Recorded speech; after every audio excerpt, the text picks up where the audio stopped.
John Sargent with the Alarm Museum, and it's December 2023, and we're at the California Alarm Association at San Francisco's Fairmont Hotel. And I'm Nathan Raustad with the Alarm Museum. And I'm Ralph Sevinor from the Alarm Museum. I have the pleasure today of introducing a real professional in our industry, so many years of knowledge, and so I'd like to introduce ourselves to Dean BELISLE from DMP. Well, thank you, Ralph. Gentlemen, it is both honored and humbled to be in the company of you three. Thank you for having me. Great to have you. So tell me a little about yourself. Where'd you grow up? So I was born in the city of Detroit and then raised in the suburbs, spent my entire life there. Went through both high school and university there, and ultimately joined the family business and restarted into a new enterprise and did that for 30 years. So you're second generation. Second generation, wow. Yes. The old days of foil and all that, ball traps and... I was never good at foil, Ralph, but I certainly know enough about it. Yes. So you really grew it from as a child. I really did. I believe the first time I walked on a job site was to help my dad pull wire and stabilize a ladder for him. I was 8 years old. 8 years old. I think there's some child labor laws against that. Yeah, I'm sure there are. My father wasn't interested I know in an attorney who maybe can help you. So when did you go from? Well, I was just going to say, so now you're a young kid. Did you know you were going to go into the alarm business all along? No, I hated the alarm business, John. Okay. I had no intention to Did you the alarm really? business. Yeah, it was. I was small, so it was attics and crawl space. In Michigan, we have basements, Right. attics, crawl spaces, and it was not a lot of fun. Right. So what ended up happening is I grew up doing that. I did it through high school in the summers and on weekends, helping my dad when he needed it. Did it through university, and I was going to law school. I was determined to be an attorney because we need more of those in this country. Right. So I was in my junior year at university, and my father had worked in Chicago. When he left a small town in Upper Michigan, he worked for Western Union on a 7-state territory, but based out of Chicago. So he made this very appealing offer. He was going to see this guy I'd never heard of named Ron Davis, who was having a seminar about the alarm industry. And my dad invited me. He said, why don't you come to Chicago? If you want to sit in the meetings, fine. If not, bring your books and you can study for school. But I'll show you my old stomping grounds. And I thought, here's a chance to go with my dad and see Chicago's old stomping grounds. So I jumped in. And I went and I listened to these seminars in the first morning while I was studying. In the afternoon, I was listening more than studying. The next day, I left my books in the room and I was paying attention. And I learned what the security industry was and what it could be. Then I was hooked on it. So we had a 5-hour drive home from Chicago. We made an entire business plan on that drive home and then implemented it 2 weeks later. So here you are, 2019. Yes, so this was, that was 1988, Ralph. Amazing. Yeah. So at that point, you were bitten by the industry, right? I was bitten. You saw the business plan, saw future. Saw the RMR. Bitten and smitten, how's that? Yes, and so at the time my dad had been at it for his own company. He had come home in 1976, 3 days before Christmas, and announced to the family that he had quit his job and he was going to start his own venture. And so our instant thought was, what would happen with Santa Claus and Christmas? And what was that company, Dean? So his original company, so my dad was a marketing guru, so he wanted top billing in the yellow pages. Some people might still remember those. And so he picked AAA systems, Right. AAA, to get him up to the top of the book. That's right. So he did that for, I think it was 12 years. He had built up 186 monitored clients. Because in those days, it was all about the revenue and the price, and he was doing large residential for about $3,500 a piece on average. Who monitored it? Did he monitor A himself? good friend of his, named gentleman Buster Barone. He had a small company in the Detroit area, and he monitored for about 4 or 5 other small dealers. And it's actually all part of the story. So we decided we were going to do this, and we had the opportunity to buy that gentleman's company. He had had a heart transplant. He was looking to retire. We went to do it. A local company, Guardian Alarm, actually bought them instead. They offered him a great deal of money because they had some other ideas they wanted to do with the company. So we hired that staff. We had about 4 of those other smaller companies join us and came into our new central station. So we hired a staff, bought 2 receivers, leased a building all in about 8 days, and we were up and running with 186 clients. So you turned the central station around overnight? Overnight. Wow. And overnight sensation of about over 30 years. But I wouldn't change it. When you talk about being bitten, yes, I was bitten and loved every minute. I've always joked that my dad was fairly stern when I was growing up, when I was younger, and he had always been very task-oriented as a child. His father owned a business, so he was working from the time he was a child, and that's what he knew. So if you didn't do your chores, you were in the doghouse, and it was that clear. But I learned early on, if I went to work with him, there was a 72-hour rule. We were really good friends for 72 hours. So I always enjoyed that. And then when we started working together in December of '88, we were best of friends for the next 30 years. And it was actually enjoyable. That's amazing. Then what happened?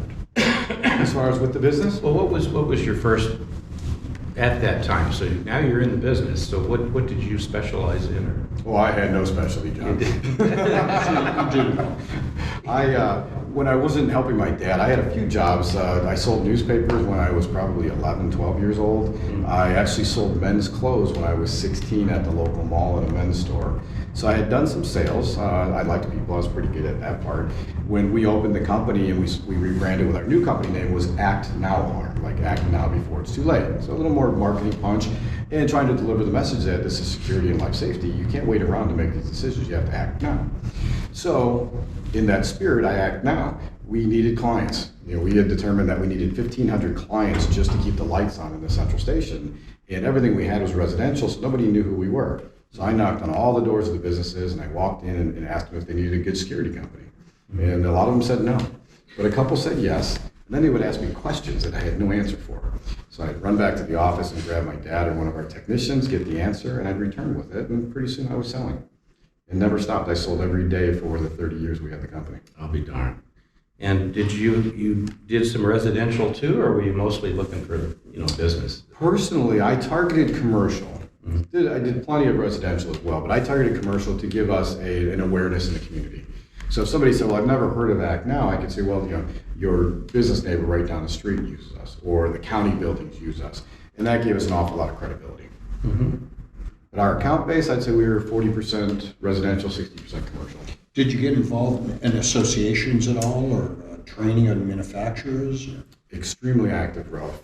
I was raised that if you don't like something you see, you have two options.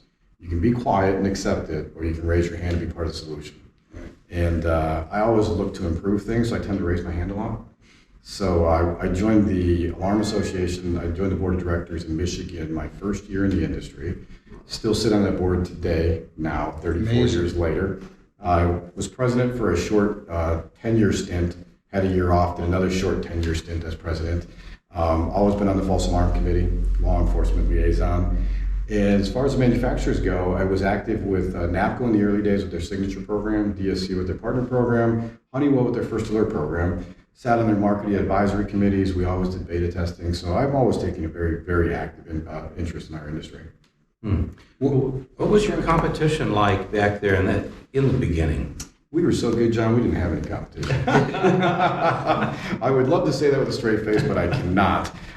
In our market, Guardian Alarm of Southfield, Michigan, they basically have had about 100,000 monitored clients for the last 30 years, and they literally own the Metro Detroit market. They are the big player.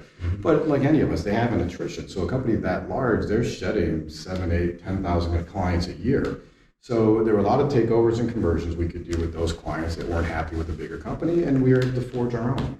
So I would say roughly, we know because of our licensing act in Michigan, there's 400 security companies in Michigan. There's been 400 since the License Act went in 1981. There's 400 today, give or take 10.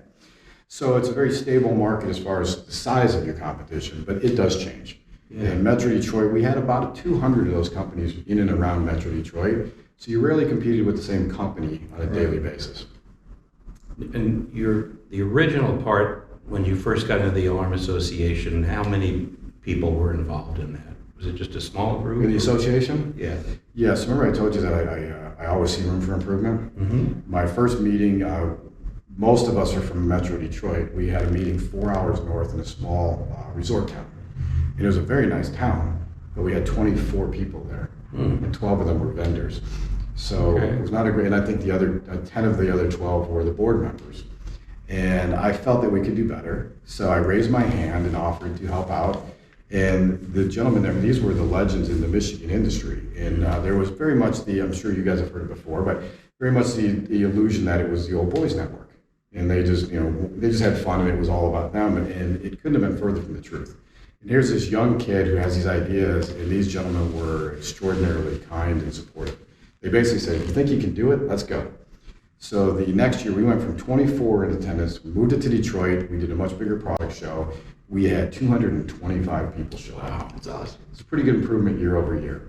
And we did that for quite a few years, and then we had new players come into the market, like King Alarm and ADI became bigger, and they were doing product shows. So when I came on, we had that one product show for the state, so we did it from an association standpoint. When the manufacturers started doing product shows, it didn't make sense for us to compete with them, so we backed off. And over the years, we've gone from 200 members to 80 members. Like any other association, it fluctuates. So jumping back over to your central station, you said when you opened it, you had 128 accounts. 186. 186 Don't make it sound accounts. worse than it was. And you knew that you needed to grow substantially to be able to break even on that central station. Yes. So can you explain a little bit about how you got to that point, marketing efforts, sales efforts, and Well, I like to joke, and you've sat in my sessions, Nathan, you know when I'm doing sales training, I like to joke that we should never let the facts get in the way of a good story. But the truth is, I have a background in accounting and finance, so I'm very good with numbers. So I had sat down, I crunched the numbers, and I determined that we needed 1,500 monitored clients at the rates we were charging to break even, just to keep the lights on. And to my dismay, I was extremely accurate. We needed 1,500, and it took 5 years. So for 5 years, we did not turn a profit. And fortunately, I was just coming out of school, so I could live on a very small budget. My father was willing to reinvest back in the company and take a very small salary, and we made it through the 5 years. And at the end of the 5 years, we were at about 1,800 clients, and we just kept going from there. Where did you take it to? Where was the So peak? we were just over 140,000 in recurring revenue in 2017 when we sold. And who did you sell to? Guardian Alarm in Southfield, Michigan. And we sold it with, we did Guardian, I knew a lot of the principals at Guardian from over the years. They were always very supportive of the alarm industry, so we worked hand in hand. They were selfless in that area. I give them all the credit in the world. And when we were looking to get out, and it was a different reason why we were selling than most companies do, but we had 31 employees. And my biggest, obviously we want to capitalize on the value of the company, but my second largest priority was our team. We all talk about team, but to me, these were friends and family. We've been working, some of us worked together for 30 straight years, day in and day out. So it was important to me they had a home. And Guardian Alarm was very gracious. They honored all of their time and service for both seniority, pay, vacation. And some of our folks went in making more money than the employees at Guardian were making. So it was a very natural fit in that sense. Did you have, how did you handle, did you have a patrol response too in that, use a company for that or? We did not, John. In Detroit, with the exception of the city of Detroit, the communities were very accepting of the industry and doing response on the alarms. So they were going? They were going. Yeah. We had a few pockets, and for the association, I served on our false alarm committees and our liaison with both legislators and law enforcement. We had some great relationships. We still do to this day. Michigan Chiefs of Police, the Michigan Sheriff's Association, State Police, they're great to work with. And so anytime one of these popped up, and I should mention SEAC. SEAC was the impetus that started this in the state of Michigan for us. And I've worked with Stan Martin and his team for years, Glenn Mowry. They helped make the initiations. We've worked hard to maintain those relationships. And with the exception of the city of Detroit, we have always had response in Michigan. So now you sold the company. You're flush with cash. Well, I left out that I have I have a wife and 4 daughters, Ralph. So the flush with cash is a relative term. Right. So take me from there. Okay, so June of You've been 2000. smitten. You love the industry. I am still in love with the industry, more now than ever. I've made friends in the industry across the country, love the industry, fully committed to it. Guardian gave me the opportunity to come in as their operations manager, so I was able to take a much larger role. I had about 85, 90 people reporting to me when I started. I picked up a few more along the way, had a lot of fun in it. But it wasn't my company, and it was still an operation, and had an opportunity to go to work for Honeywell at the time. And we had been a First Alert dealer for 18 years and sat on a lot of the marketing advisory committees, ran a lot of the seminars, participated in them as a speaker, board, panel member, all of those, and loved it. And had the opportunity to go and work in the First Alert and now help the dealers around the country in that program, basically help them get better, share what I've learned and what I continue to learn. So I moved over to there and did that for 5 years, did it with Honeywell, and then transitioned over to Residio when they split and broke the company up, and had a great time. And then I met the Britton family at DMP and had the opportunity to do that and so much more.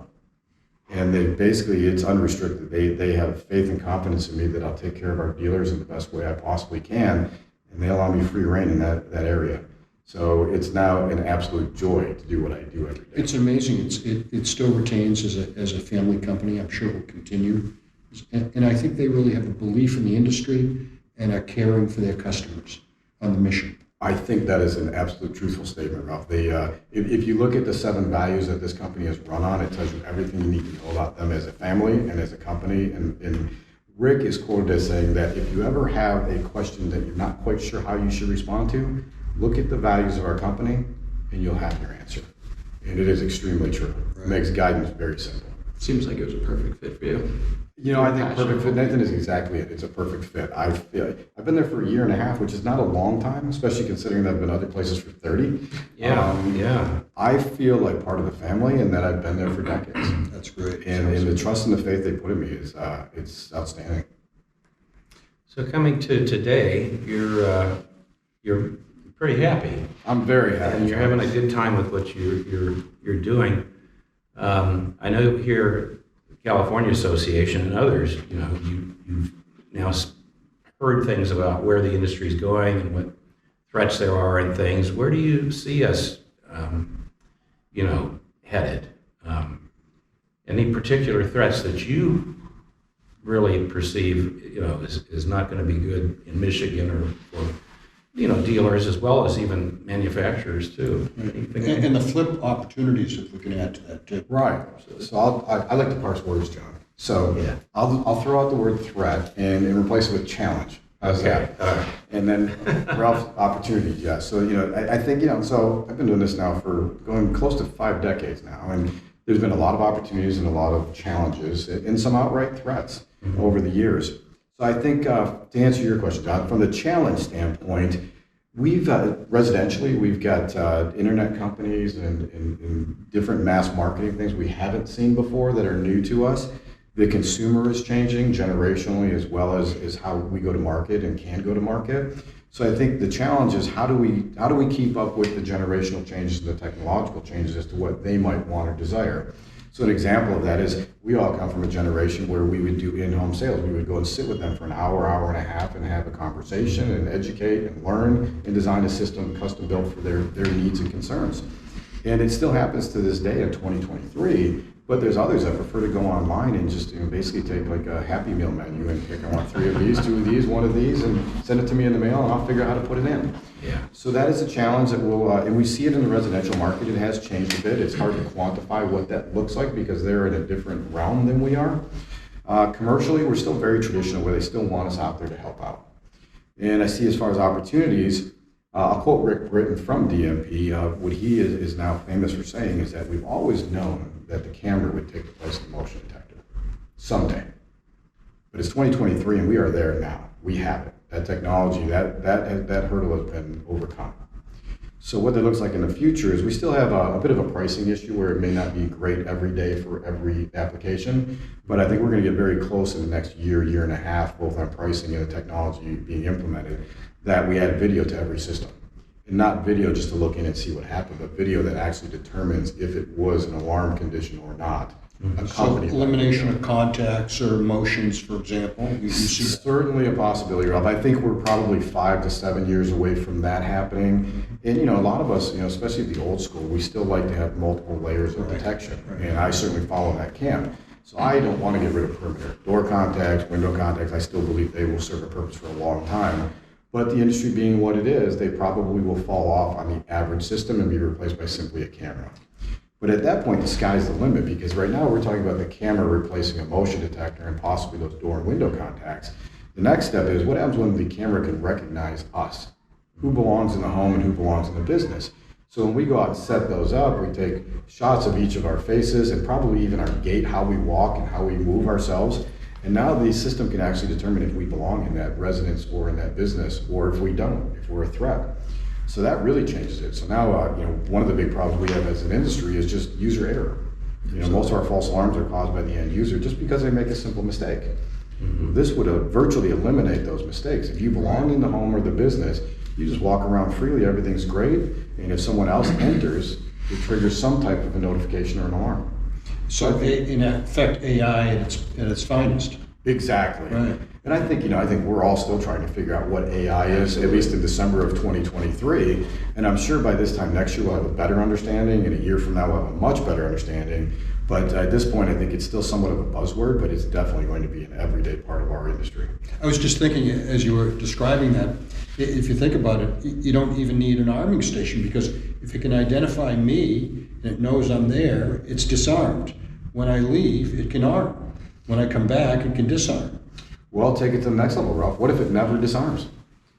Precisely. If it knows you belong, you're fine. Exactly. And if you don't belong, it does something. And what It's is always something? on. Something might be text all of us who live in the home or work in the business with the video. That's amazing. Look who's here. Yeah. Are they okay? And you can just simply say yes, no. And when we get the implants under our skin, it'll be so much easier. And you see that, you believe that in the next couple of years we'll be seeing it, something like that? I do believe that. I think we're probably 5 years from the facial recognition from a technological standpoint and a cost standpoint. Right. Because if you look at it, I've always thought it was kind of a shame in our industry. We had the average security system back in the 70s and 80s was $3,500. And now today in 2023, it's $1,100. And it's been that for about 15 years now. So we sort of stabilized at $1,100. But I'll ask you all, you've been around a long time, what could we do with a budget of $3,500 in the average home? Virtually anything, right? Video and video analytics and facial recognition would not be off the table. It would be a part of everyday system. But when we start talking about an $1,100 system or even a smaller one at $500, it limits what we can do from a technological and a cost standpoint. So part of that will depend on how the market embraces it. We've typically had the race to the bottom mentality in our industry, unfortunately. I don't see that changing anytime soon, but I am hopeful, always an optimist, that if the technology's there and it's that comfortable and it's ready for everyday use, maybe that's no longer the issue it is today. And what I mean by that is, we see it residentially, we're still looking at 18 to 20% of homes have a security system. Commercially, it's roughly 85%. If it was in the background like we just talked about, and the end user didn't have to interact with it at all, it just worked like magic, maybe the adoption rate would go considerably higher. I would tend to agree. One of the things I see over the years is customers are afraid to use the system. That when they come in, is it going to disarm? Is it going to work correctly? Now you don't have to worry about that. It's your face that is controlling it, right? And so I could see a couple things: the adoption rate increase, the false alarm rate decrease, right? And obviously more sticky. And to take it to your point, Ralph, I do this, and I like to have fun in training. I truly believe if you're laughing, you're learning. So I like to make sure the audience is having a good time while we learn something important. And I think that point is lost on a lot of us that have been doing this a long time. We don't really remember what it's like to be an end user in using a security system for the first time. So I've actually incorporated a bomb scene. So when you've got the bomb and you've got the timer kicking down from 60 seconds to zero, knowing the world's coming to an end, Exactly. it's very stressful, right? Yeah. Well, I think that's how most new alarm users view the alarm system. And we get it as questions. Folks ask us when they're getting a new alarm, like, well, what happens when it goes off? Do the police come? Do they get arrested? What happens? And they really are concerned, and we just sort of blow it off because we're so used to it. It's not a big deal. Just call the central station or answer the phone when we call. Tell us you're okay, it'll be fine. I don't think that's enough to really soothe their nerves because, again, they're waiting for the counter on the bomb, and that's what they're afraid of. So if we could, like now we can soften that with education. If we can eliminate that, I think that'll be probably the single largest barrier we have today to overcome. Interesting. I never thought of it from that perspective, but very powerful. Very powerful. It's one of the things I was gifted with empathy, fortunately. So I try to always put myself in the other's shoes, and I think it's made me very good at sales as well as leading for our companies. But that end user, I watch it in their eyes, and sometimes it's abject fear when they're learning how to use the system. Right. And other things I've seen too is just simple training. It's human nature. If we look at the alarm industry, typically our technicians train the end user the first time they're using the alarm. So the salesperson makes all the promises, designs the system, tells them how great it's going to be. The technician, that poor guy's been at it for 4 hours or 8 hours. He's hot, he's sweaty. He's probably got a kid's baseball game to go to, and he gets the privilege of teaching them how to use the alarm and answer all the questions. So typically it goes along like, here's how you turn it on. Does that make sense? Yes, okay. Here's how you turn it off. That makes sense? Yep, okay. If you have a panic, hit the panic button. Everything makes sense? Okay, great. It's been nice meeting you. Call the central station if you have any questions. And it's about that fast. And so I learned pretty quickly that, I was taught this. I didn't certainly make it up on my own. But you ask the end user, hey, okay, that made sense. All right, Nathan, can you turn it on for me real quick? And it is amazing. About 70% of the time, they can't turn it on. Yeah. Because when you told them it made sense, when they had to do it, it didn't. Well, imagine we leave, the technician leaves, and 5 hours later it's bedtime and they want to use the alarm for the first time and they're a little nervous, right? It's the reverse time bomb now. They're about to set the timer. So they go to turn it on and they never understood the instructions correctly. And no one ever asked them to do it.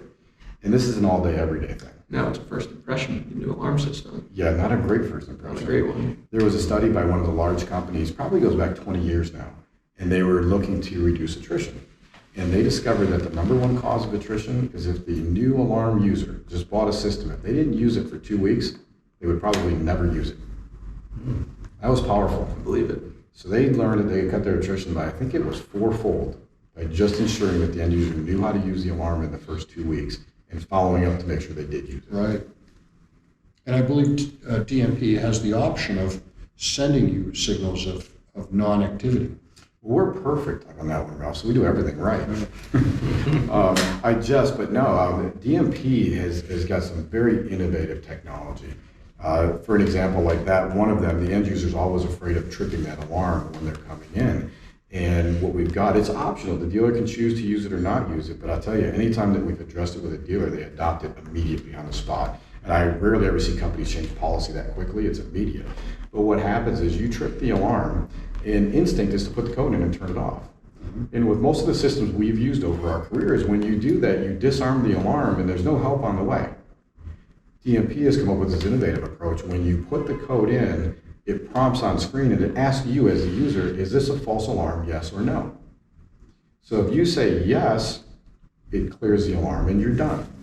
But what it's doing is it's starting another timer in the background. It allows you to take a walk through the home or the business briefly and make sure everything is okay. So if you weren't quite sure, you can double check. If you don't come back, it'll send it off as an alarm and request dispatch. Right. If you come back and say, yes, it's a false alarm, it cancels the alarm and you're done. It seems very simple, but it was extremely innovative, and we're seeing great results with the end users and the dealers that are using that. You know, very few people, you know, you've got 40 plus years in the business, right? And you've got experience in finance, sales, manufacturing, and as an operator, right, Central Station. So very, very few people have that knowledge base that you have, which is pretty amazing. What do you, look into your crystal ball, what do you see? Other than we talked a little about the AI, but what else do you see? For the industry itself? Yes. So I always take, here's how I look at the world, Ralph. I always do a 1, 3, 5, and a 10-year projection. I always look at best case, worst case, most likely. So that's how I see the world, anytime I'm trying to make a larger decision. So I think the 5 to 10-year picture looks very good for the industry from the professional security standpoint. I think beyond 10 years is a big question mark because it's hard to imagine what technology is going to do. We talked about artificial intelligence. What could that possibly mean? It's going to anticipate what we need. I watched the movies Terminator. I saw what Skynet did. I can't help thinking that we're broaching that subject right now. So what does that really mean in the end when the machines start thinking at least as well as we do, but 1,000,000 times faster? What does that mean to us? And I don't know. But as far as security goes, do we need the professional at that point? Now the flip side is, what happens to law enforcement? Law enforcement working from machines is probably not very effective. You take the human element out of it, I think it actually, one of the few areas where it makes it worse. So will law enforcement accept it, or do we go to the question John asked earlier, do we now need private dispatch? And I don't ever think that's a great idea. I think sworn officers is who should be responding to any threat to the public. It's funny that you say that because I remember reading some old technical manuals from the 1920s and 1930s on the police side. And this is when radio was just coming into police cars. And at one time it was just receivers, they couldn't talk back. And I remember this ad where I think it was RCA, and they were bragging, saying, we now have the ability of communicating both ways from the police car and the police station. And there'll be an end of crime. There will be no more crime because of this new technology. So it's funny how things sort of evolve. So I'll take that prediction any day on that, Ralph. So that was 100 years ago. Can you imagine? Yeah. And that was the No innovation. more crime. No more crime. So I will go out on a limb and predict that crime is going up and not down. I would take that bet. I would take that bet. The hope I have, again, I'm an eternal optimist. The hope I have, and one thing I think that will come to fruition is most people will do what's right when they're being watched. And I was taught that the greatest judge of character is what you do when no one's looking. Right. And I've lived my life based on that as best I can. So when the society and the population knows that you're always being watched, I think that may make us better actors overall. Because if you're always watched and you'll always be caught, you'll probably do the right thing more often than not. Doesn't mean we want to eliminate that bad element, but maybe that bad element's easier to target at that point. It's great, great. Anything else you could think of, John? There was one thing that we heard around here, I forget which part, but there was some talk about others getting into the business. We already have the experience of the phone company getting in the business and that, but the giants, companies, do you see any, I hate to use the word threat, but a challenge of, them coming in, what kind of an impact would that have with the industry? Well, maybe this answers it if they're not clarifying that one, John. We see it's new. We've seen, like you mentioned, the phone companies. I've seen the phone company come in some way, shape, or form at least 7 times in my career. Cable, electric. Cable, electric, and they changed the industry. I know, like in Michigan, they wanted. We had a very, very strict, tight law in Michigan, the alarm licensing law. You cannot be a convicted felon and work in the industry in Michigan. But when AT&T and Comcast came in, AT&T didn't like that because they had a policy at the time where they would hire convicted felons if it had been 5 years. Sure. So they didn't want to revamp the company, so they actually sought to change the law. That's how severe it could be, and they did. Michigan to this day now, this is 7 years later, we still have 2. We have a license and we have an act. And there are different requirements. Under the act, convicted felons can work in the security industry, which is frightening to me. So it can change. What I see happening right now as we speak, we've got some companies now that are in a very strong acquisition mode. And we've seen acquisitions our entire career. This is the first time I've seen them take everything. Typically a company would acquire a competitor, instantly change the name, the owner and senior managers would go. The customer base. The customer base, the sales team, the tech team, the support team, yes, thanks Nathan. And they would brand it under that new name right away, generally shut the central station down, possibly the office location, and bring everything in-house. The new mode right now in the early 2020s is they're leaving the ownership in place. Senior management in place, the name of the company in place, the office is still there, and even the central stations. Now, I believe personally it's not a long-term thing. I think they'll do that for 2 to 3 years, which is brilliant because most of the attrition is going to come in the first year when you rip the name off and take all the people they know away. The end users get nervous and attrition goes up. So I think they've combated that nicely. But on the flip side, they're going to build some very large conglomerates. So before, our history, we've known large ADTs. We've seen Ameritech and the phone companies. Those were giants in the industry. And then there were small regional players and then a lot of mom and pop operations. So now we've got these enterprises, they're going to grow into very large enterprises, maybe not the ADT size, but certainly very close to it. And they're going to operate very differently. But a lot of it's private equity, and private equity, typically it's a 5 to 7 year time frame, and they're going to turn it over to somebody else. So our industry, we've seen the end users generally like to have that local connection. Will they adopt to that one, or will attrition go higher when that flip ultimately comes? And it's a big question mark. But I think for the regional dealers, it's going to be an enormous advantage because they'll be the one consistent over decades in that local market that those folks that aren't happy with a changeover, they'll be looking very much to those companies.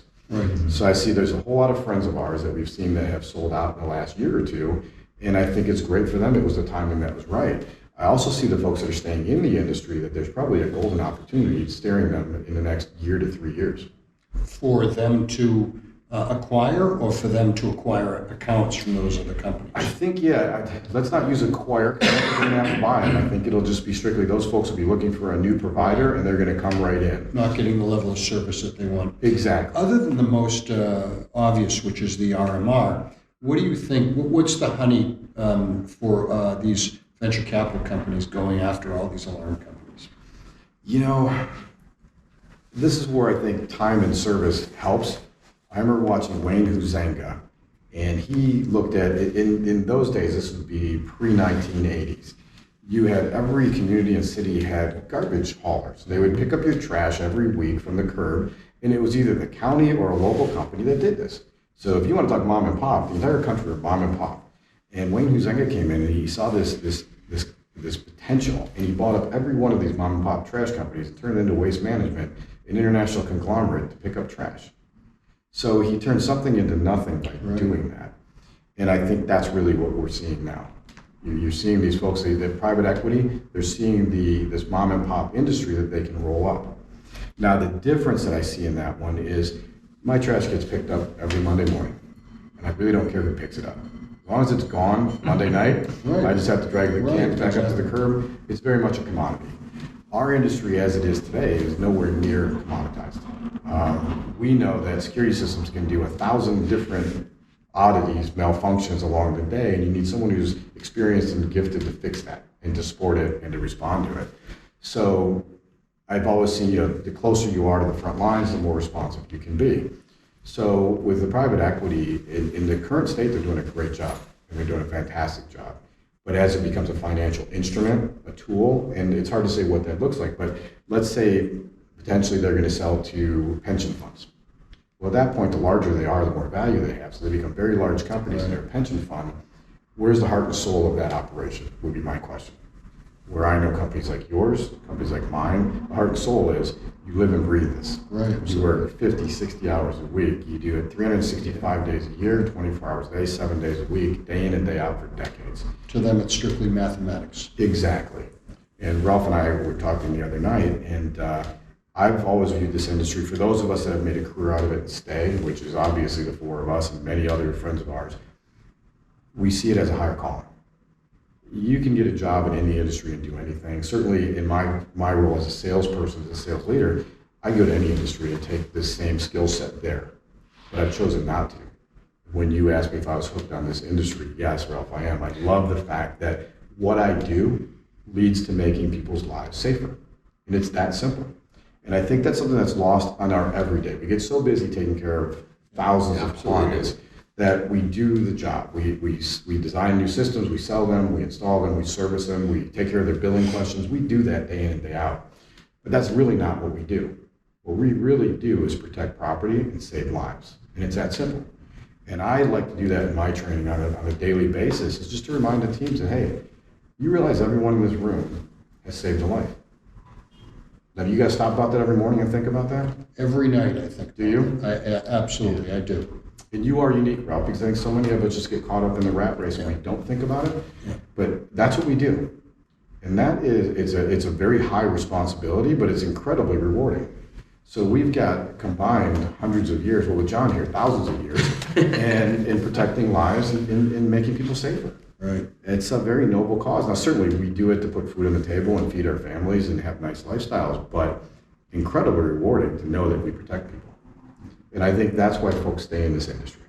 Yeah. It gets into your blood.